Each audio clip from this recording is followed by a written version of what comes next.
Hey guys, it's Engineer Pat 5290 coming to you with a recent pickup that I had found, which I kind of unexpectedly found.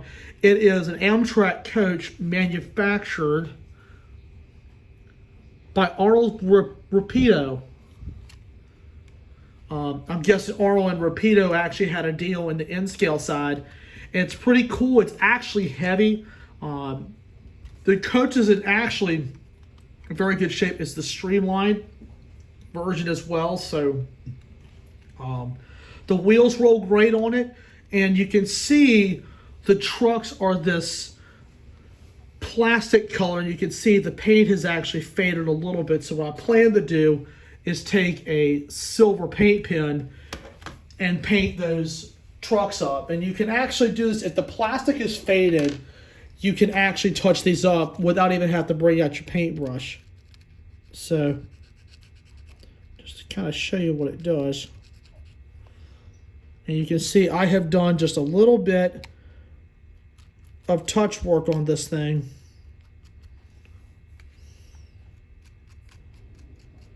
In no time. And I've also done the bars on behind here, the back of the truck frame as well.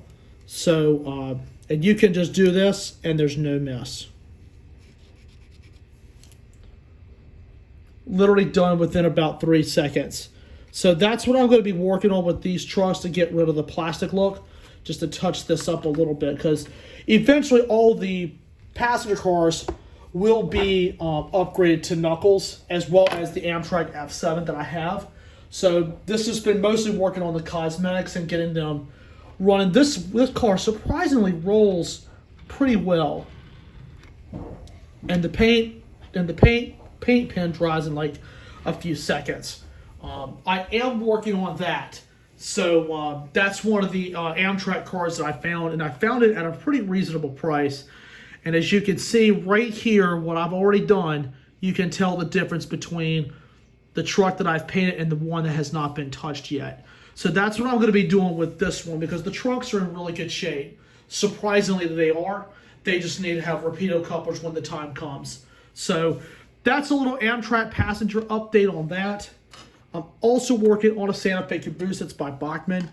I'm just waiting on parts for it. I've already done the repairs to it, and I've got the pens to fix that. So there's a couple little rebuild projects I've been working on. It's just little pieces here and there, but I am excited for the passenger car, where I can be able to touch it up and make it look really good, and also for the fact of making this look good for the Amtrak set. So you will be seeing these cars real soon. So anyway, guys, that concludes this update. And I'd like to thank you all so much for watching.